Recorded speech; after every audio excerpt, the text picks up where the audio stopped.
Okay, I'm in Russia, so however excited you've seen me before, on a scale of 1 to 10, this is just slightly in orbit above 10, okay? Majorly out of my comfort zone now, in Transnistria, and when people say, oh, this isn't really Russia, oh my goodness, it is, in every sense of the word. Right, a couple of things. Firstly, I'm going to do 3 videos on the run because I've got a lot to talk about what happened this morning before I even really start talking about the excitement of actually getting over the border.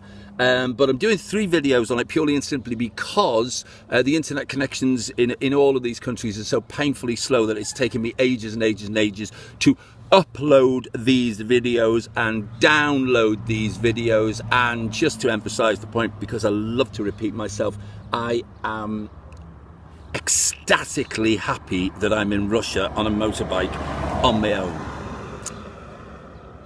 But I'd have to say that there is an element of me that's way out of my comfort zone. Moldova yesterday. Let's start it off with that. Last night, a couple of little bit of incidences with people.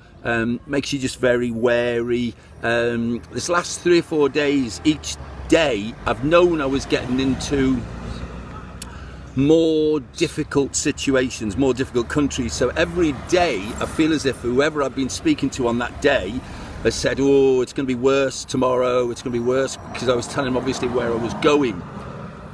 And I got a big lecture this morning because I met a guy, absolute smashing fella, Martel. I'll tell you all about him separate time. But he took me round everywhere this morning, absolutely fantastic. And when I told him that I was coming here to Transnistria, he was immediately like, whoa, you're travelling on your own, it's very dangerous, be careful.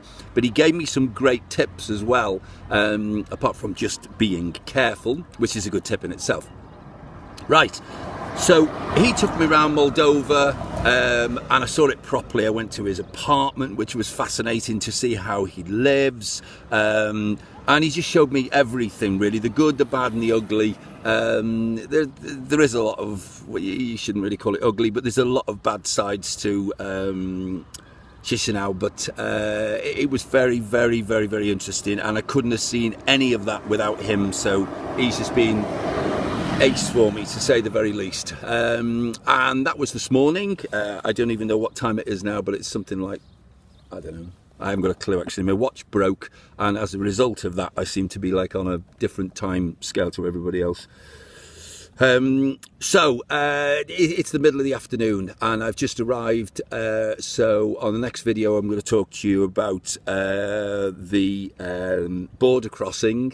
But just to finish off, because I will put a load of stuff about Marcel, sorry, but I will tell you one little quick story about him, or about his situation. He was brought up at a time when it was all part of the Soviet Union, and that's what he's shown me everywhere, the old Soviet buildings and all sorts of stuff today. It's been an absolutely brilliant morning. But here's a little interesting one. When they were under Soviet rule, he qualified by virtue of the fact that he saved up enough money to actually buy a car. And in those days, you bought a Soviet car. There wasn't any choice. It was a Soviet, you couldn't get a car that was made from another manufacturer from another country. So there's a waiting list, okay? So when he had saved up his money to buy his car, which incidentally was a feat in itself, not everybody could do that, but he managed to do it. He worked very, very hard, and he eventually had enough money to pay for the car.